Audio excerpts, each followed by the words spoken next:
Então, obrigada, Draicon, ao Gustavo, pelo convite. Eu vou tentar ser mais breve, aí já estamos no final da noite. E foi pedido para mim, para o Fabiano, para a gente falar um pouco de mercado, mercado da luz pulsada, de como que a gente tem oferecido esse tratamento para os pacientes de olho seco nesses tempos que estamos vivendo, tempos de pandemia, tempos de coronavírus, né? Para a gente falar de mercado, a gente tem que ter essas premissas muito atendidas, né? Nós somos médicos, temos que ter o rigor do conhecimento científico, preparo técnico e a ética. Respeitando essas premissas, a gente pode falar de mercado, de marketing, sem problema algum. E o mercado, a gente, como médico, sempre foi um pouco resistente a ele, né? A gente sempre prezou pelo conhecimento científico, pelo meio acadêmico, pela nossa ida a congressos, sempre prezamos pelo relacionamento médico-paciente, né? Quando a gente acaba a nossa residência, a gente vai criando esse relacionamento, isso gera a nossa clientela. Sempre prezamos também pelo relacionamento profissional entre colegas, médicos, oftalmologistas ou médicos de outras especialidades. Isso gerou as nossas indicações para os nossos consultórios e clínicas. Algum tempo depois, a gente viu que prestar atenção na gestão dos nossos consultórios era importante e a gente passou a olhar a gestão do meio interno, né? Tivemos dificuldades, mas hoje já é super importante, todos nós sabemos que gestão do ambiente interno do nosso consultório ou clínica é algo muito importante, já tá na nossa cabeça que isso é importante. O que eu acho que para o médico ainda falta, muitos de vocês, eu acompanho aqui nas redes sociais, nos congressos, são expoentes da oftalmologia nacional, fazem isso com maestria, mas eu vejo que muita gente que está nos assistindo ainda não dá a devida atenção ao mercado, que é o meio externo. Renato já falou alguma coisa, a doutora Milton também. Então, eu queria dizer que para a gente olhar para o mercado, a gente precisa de ter três ações muito pontuais. Primeiro, a segmentação. Nós temos que segmentar o nosso produto ou o nosso serviço, não dá para fazer tudo. Também temos que segmentar o nosso público-alvo, não dá para atender todos. Temos que fazer uma comunicação adequada ao público-alvo que a gente escolhe. Estamos numa cidade do interior, estamos numa capital, na capital estamos numa zona periférica ou numa zona mais elegante. A comunicação tem que ser adequada ao público-alvo. E também nos posicionarmos, primeiro como médicos, depois como oftalmologistas, especialistas em olho seco, detentores da tecnologia da luz pulsada. Para a gente se comunicar com o mercado, a gente precisa falar o que o doutor Hamilton falou. Nós temos que ter um diferencial competitivo no mercado, que pode ser o quê? Uma comunicação muito correta desse diferencial. Então, isso tem técnicas de marketing para isso, pessoal. A gente tem que fazer a comunicação que chame a atenção, desperte o interesse, gere desejo e leve o cliente à ação. Um exemplo aqui de diferencial competitivo no mercado que a gente pode ter. Uma excelência no atendimento ao cliente, ser pioneiro, ser inovador. Quem levou a tecnologia de luz pulsada para a sua cidade foi pioneiro, foi inovador no tratamento do olho seco. Quando temos o endosso de uma instituição focada em excelência, ser top of mind em alguma categoria, quando os pacientes ou médicos oftalmologistas da sua cidade pensam em tratamento de olho seco, eles pensam no seu nome? Pensem nisso. Isso é um grande diferencial competitivo e é posicionamento. Então, para a gente terminar, mercado é altamente dinâmico. Para a gente olhar para o mercado e se comunicar com o público-alvo, a comunicação deve ser eficiente e de acordo com esse público-alvo. Comunicação eficiente não é o que a gente fala, pessoal, é o que o mercado entende. Nós, como médicos, sempre trabalhamos com boca a boca positivo dos nossos clientes. Sempre trabalhamos relacionamento social. O médico ainda é uma figura de prestígio social, principalmente em cidades menores, é um líder local. Sempre prezamos pelo relacionamento profissional, mas sempre tivemos dificuldade em trabalhar marketing. Pessoas com 10, 20 anos de formado, nós não éramos incentivados nas faculdades de medicina.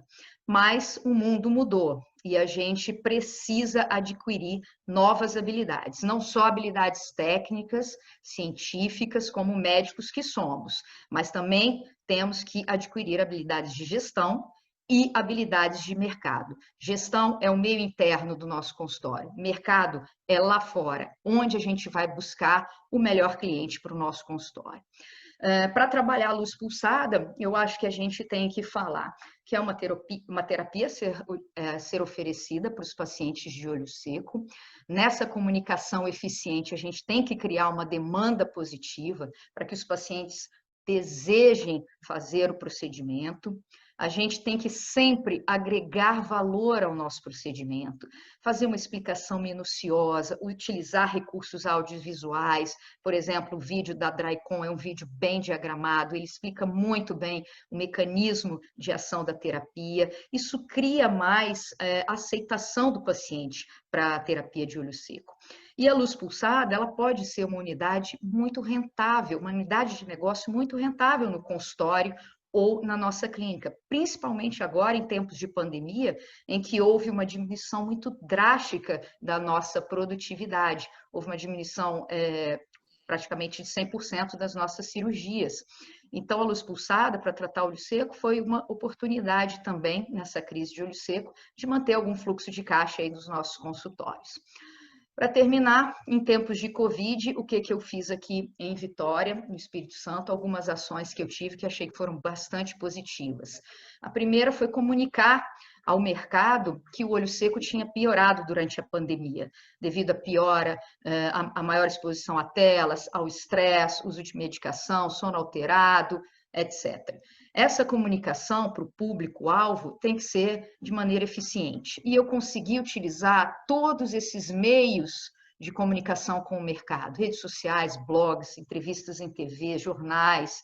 E uma coisa que foi muito íntima também, que criou muito relacionamento, foi telefonemas. Durante a parada do consultório, mantive um contato muito íntimo com os meus pacientes, para saber como eles estavam, para a gente não interromper o tratamento e conseguir terminar todos os tratamentos que estavam em andamento, mesmo com o isolamento social.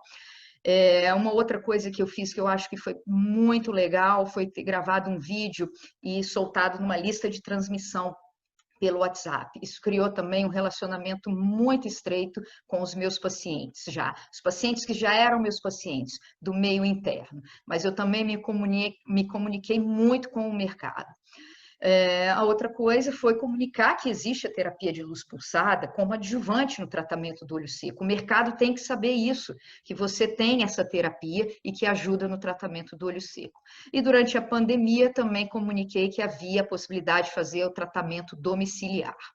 Então, para terminar, eu acho que em tempos de Covid a gente tem que ser muito proativo, muito criativo, a gente não deve esperar o paciente cair do céu nesses tempos em que estão com medo e com razão, né? Duas palavras apenas que eu quero deixar para quem não presta atenção ainda no mercado: relacionamento, comunicação. Tanto relacionamento com seus pacientes, já do seu consultório, e relacionamento com o mercado. Comunicação com o mercado e com seus pacientes. Isso, gente, gera uma liderança, gera confiança, gera credibilidade, gera respeito. Sempre agregar valor ao procedimento, né? Agregar valor a você como médico, agregar valor à sua instituição, à sua clínica, ao seu hospital, à sua universidade. Isso sempre vai aumentar o número de tratamentos aceitos, o lucro e a indicação de novos clientes. E gostaria de dizer para vocês que isso não é puramente teorias do marketing ou da administração. Isso aqui realmente funciona na prática. Eu, numa cidade pequena, né, uma capital menor, como Vitória, Espírito Santo, tive a oportunidade de ter muitos pacientes logo de início, quando eu trouxe o laser de luz pulsada. Fiquei até muito surpresa com o número de tratamentos aceitos, mas depois entendi que eu tinha já feito um trabalho muito grande de relacionamento, de comunicação e principalmente de posicionamento quanto a ser uma especialista em olho seco e trazer essa inovação aqui para o Espírito Santo. Bom, era isso que eu tinha para contribuir. Espero ter ajudado aí a todos. Obrigada, estou à disposição aí para as discussões. Muito obrigado, Liliana. Agora vamos dar continuidade com o Fabiano, tá? Que vai falar um pouquinho da experiência dele também em Uberaba. Tá com você, Fabiano. Acho que tá no mudo, viu? O teu tá no mudo. Perfeito. Boa noite a todos. Eu gostaria de cumprimentar todos os palestrantes e cumprimentar também todos os médicos e colegas que estão assistindo e agradecer o Gustavo da Dragon pelo honroso convite. O Gustavo se tornou um grande amigo. E o tema é como oferecer tratamento de olho seco em tempos de Covid, em tempos de coronavírus. Eu vou sair um pouquinho no começo do olho seco para depois entrar. A gente sabe, e eu penso que a gente vai conviver bastante tempo ainda com o coronavírus, porque talvez um ano e meio, talvez, porque para que a gente saia dessa pandemia, a gente precisa ser desenvolvida alguma forma de prevenção, ou através de vacina, ou através de tratamento da doença propriamente dita. E a gente não sabe, na realidade, se esse tipo de doença ele está promovendo imunidade nas pessoas. Alguns acreditam que sim, outros acreditam que não. Então, para se ter uma noção, hoje no mundo, e também essa estatística chega no Brasil também, aproximadamente de 3 a 7% das pessoas se contaminaram com coronavírus. E para a gente ter aquela imunização em rebanho, a gente precisa de mais ou menos 60% a 70%. Então, se isso acontecer, obviamente vai ser um caos na saúde social mundial. E como que se contrai o coronavírus? Obviamente que todo mundo sabe, principalmente pelo ar, pela nuvem viral, que a pessoa, quando está contaminada, ela respira, tosse ou fala, se cria uma nuvem de vírus no ar, que fica até 3 horas em ambientes fechados e também, obviamente, em alguma superfície. E as pessoas estão cientes disso, principalmente as pessoas que têm um certo nível socioeconômico cultural, obviamente pelo bombardeio da mídia social, que isso faz com que as pessoas sintam um certo medo, um certo receio de sair de casa. Elas ficam geralmente trancadas, ficam trancafiadas em casa. E, obviamente, que para você tentar fornecer um tratamento eletivo para essa pessoa, como o caso de tratamento de olho seco, ou mesmo através de uma consulta eletiva, a gente tem que ver quem está disposto a correr risco. E, obviamente, que os jovens estão mais dispostos a correr riscos do que os pacientes de meia idade para cima. Já existem estudos mostrando que aproximadamente 50% dos pacientes idosos não vão a nenhuma consulta eletiva e aproximadamente 70% a 80% nem chegam perto de hospital por causa talvez do maior índice de se contrair uma doença. E a gente sabe que a síndrome do olho seco ela atinge principalmente pacientes acima de 55 anos, principalmente mulheres e pacientes idosos. E agora, obviamente, com a quarentena, obviamente também em pacientes jovens, mas a prevalência é maior em pacientes acima de 55 anos de idade. E que, na realidade, são os pacientes que são mais conscientes, são os pacientes que não querem muito sair de casa. Então, o que a gente pode fazer para tentar melhorar isso? Qual que é o nosso approach como médico, como clínica, para a gente tentar fazer com que esse paciente sinta segurança e possa vir ao consultório, ele possa vir numa consulta eletiva para depois a gente, num segundo momento, tentar fazer um tratamento eletivo para ele. O que eu vejo de mais importante é o tratamento individualizado. Eu acho que com essa pandemia a situação mudou muito. Antes a gente talvez pensava um pouquinho em volume de paciente, hoje a gente tem que pensar em qualidade de atendimento, em qualidade de paciente.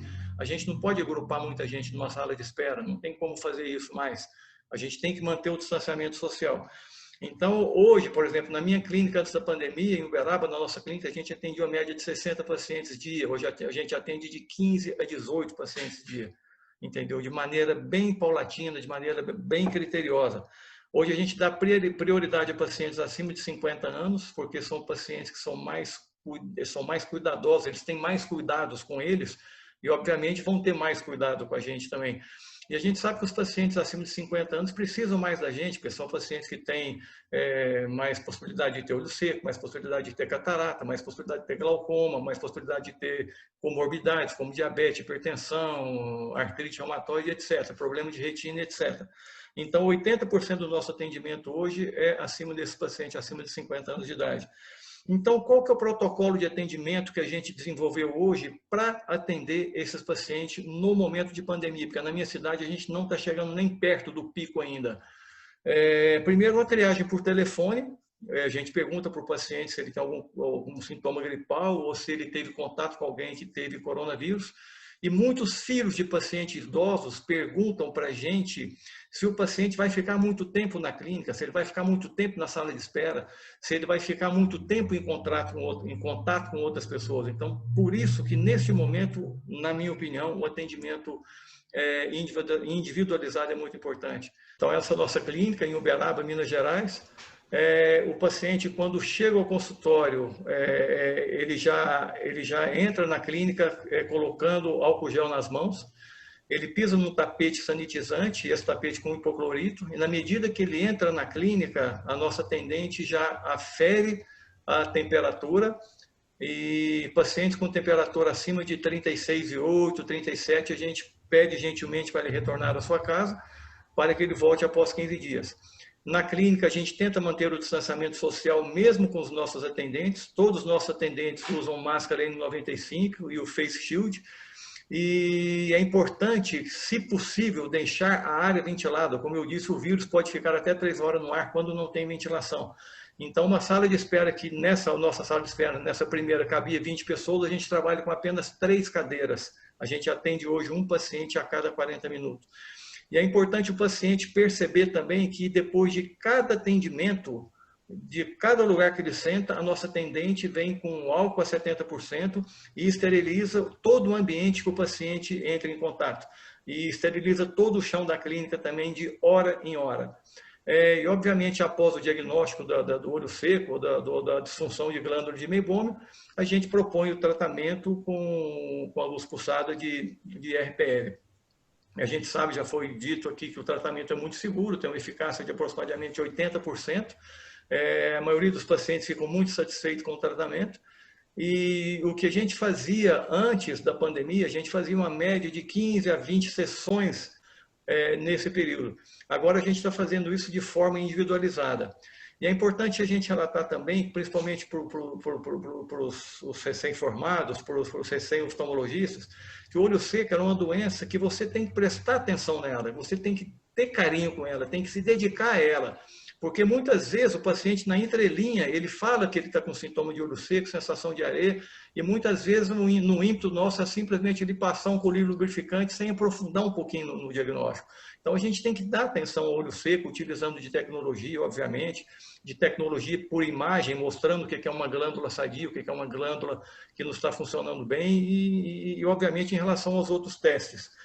Então, eu acho que a grande questão hoje no tratamento do paciente na pandemia, a gente ter esse binômio funcionando bacana. É um tratamento individualizado e uma clínica higienizada de acordo com as normas sanitárias para que esse paciente tenha segurança de vir à nossa clínica. Então, obviamente, o modelo de consulta mudou muito por causa da pandemia, porque mesmo a gente não sabe quanto tempo isso vai durar. Se vai durar 6 meses, se vai durar 1 ano, se vai durar 2 anos, ninguém sabe ao certo como vai ser a condução dessa doença, principalmente no Brasil, onde não existe uma consciência social, diferente de países europeus, onde a gente vê o pico subindo e depois o pico descendo. A impressão que eu tenho é que no Brasil a gente vai ter um platô que não vai ter esse pico de descida como a gente vê nos países europeus. Fabiano, e aqui eu vou... precisa já encerrar. Tá, sim, 30 segundos. Tá. Ok, 30 segundos. E eu vou finalizar dizendo que eu tenho, a minha esposa é oftalmologista, tenho 4 filhos, e o meu filho mais velho me disse uma expressão que ficou muito na minha cabeça. Ele é tenista profissional, que nesse momento de pandemia a gente tem que sobreviver. E sobreviver é uma palavra que vem do latim, que quer dizer sopravvivere, que a gente viver além da expectativa, a gente permanecer vivo apesar de que algo está acontecendo. Então a gente tem que preocupar com a nossa saúde como profissional, porque a gente sabe que é uma área que a gente está muito exposto, é uma das classes que as pessoas mais têm exposição ao coronavírus. A gente tem que preocupar com o nosso paciente e a gente tem que preocupar com a saúde de todos. Então, nesse momento, a gente pensa, nós devemos indicar o tratamento de olho seco para os nossos pacientes através da luz pulsada? Obviamente que sim, tem que ser indicado, porque esse paciente sofre, tem olho seco, tem dor, tem ardor, tem vermelhidão, só que a gente tem que ter critério, cuidado, respeito e cautela nesse momento de pandemia que a gente está vivendo. Ok? Obrigado. Um abraço a todos vocês.